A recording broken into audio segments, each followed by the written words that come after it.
Hello everyone, how's it going? It's me, Jaylene, also known as Femme4.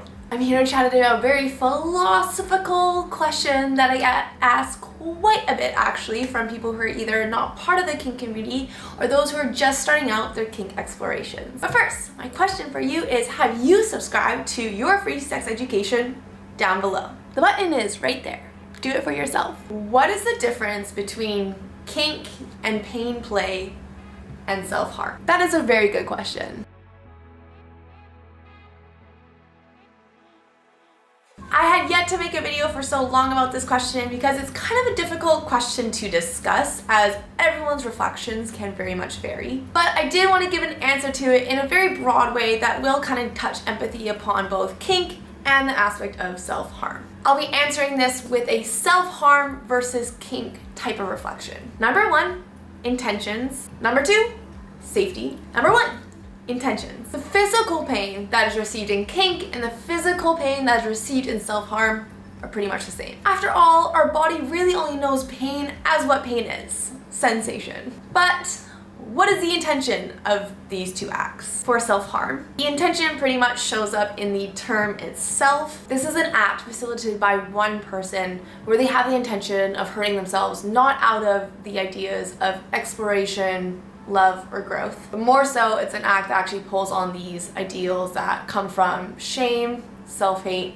hurt, and anger. There are usually no acts of self-care towards oneself after the self-harm activity, and in general, they almost feel like they deserve this self-harm without any healing involved. What about for kink? The intention here is to kind of revisit a place of pain towards your inner self with the use of play of either emotions, i.e. sort of emotional masochism, or sensations, i.e. the use of physical masochism towards bringing out that inner pain towards yourself in effort of healing. This is mostly facilitated through a presence of another, whether it's through online or in person, to help witness this space of vulnerability. The non-kinky comparison that I do use for this is, imagine talking to someone that you trust about something super sad for you, or perhaps you're expressing something that you dislike about yourself. Then just imagine that this person that you trust is asking you some more questions and follow-up questions to make you come even more face-to-face with the pain. These talks are mostly an effort for you to release whatever you are holding on to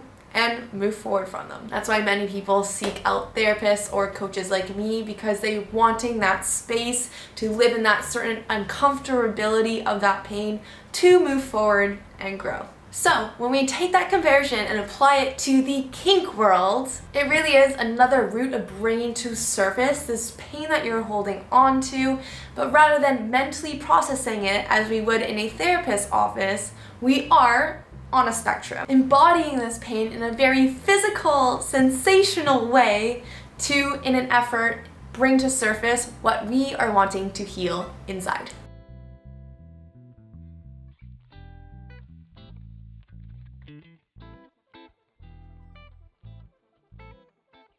And like I mildly mentioned before, there is a lot of emotional masochism acts that also can happen that play more into the emotional aspects of it during kink. Think of degradation, humiliation, etc. After all, a wound that you ignore and you hide beneath your sleeve is going to fester and become more and more infected as time goes on. But if you do the painful act of rolling up your sleeve, sterilizing it, because that fucking hurts, and putting a nice little soft bandage on it, sealing it with a kiss, it's much more likely to heal. As with this band-aid analogy I just said, kink also has a very key intention as part of itself and its core being of bandaging all those emotional, physical wounds with something called aftercare. Be sure to watch my aftercare video above, because this is one of the major key differences between kink and physical assault. Let's not forget about consent too. If you are unsure about where your intentions kind of lie with either kink or pain play, you want to kind of get a clear perspective about it in a safe space,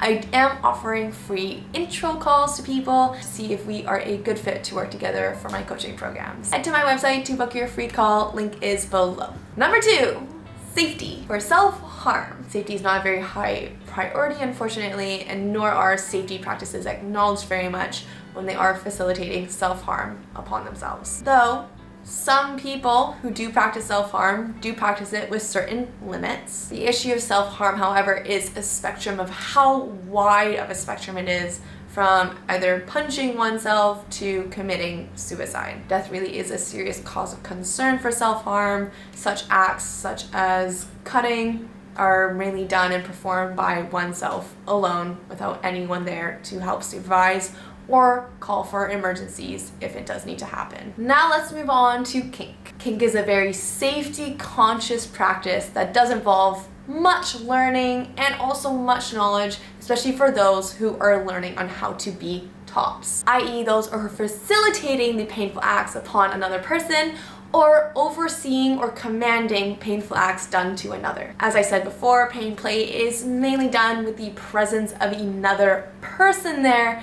Thus, they are there to not only hold space, but they're also there for the health security in case any emergencies arise. Many people, including myself, practice RAC, which means risk-aware consensual kink, which does mean that potential risk, even when the acts are done correctly, is acknowledged. However, everyone who is involved is consenting to these acts, knowing the risks that are at play. Saying that though, mucho effort shall be done to try and minimize these health risks as much as possible. Sterilizing, knowledge and safety, and also knowing what the fuck you're doing when you are administrating these kinky acts. Those are just a few examples. The big difference in kink and self-harm is death.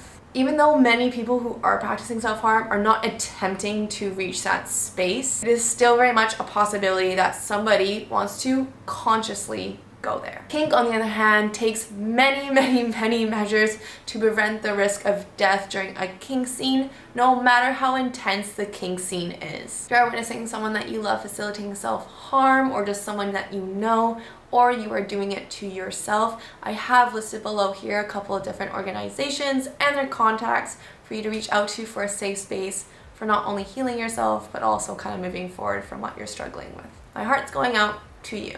And if you want to talk to me a little bit more about how to facilitate more healing through kink and pain play, my door is open for you to have some more healing with my coaching. With my knowledge as both a professional dominatrix as well as a life coach and graduated counselor, I have a very well-rounded idea of not only the emotional self and how to heal that, but also how to bring people into those spaces of healing in those very physical, sensational ways that I did talk about in this video. I have helped many people like you find what you are looking for in your kink and sex life. Head to my website, link below, to book your free call with me today. And if you learned something new from this video, my smile is going to grow even bigger if you do click like and subscribe to help add to the Femforth community. Be sure to leave a comment with your own experience of healing kink as well. Thank you so much for watching, everyone. It is me, Femforth. Mwah.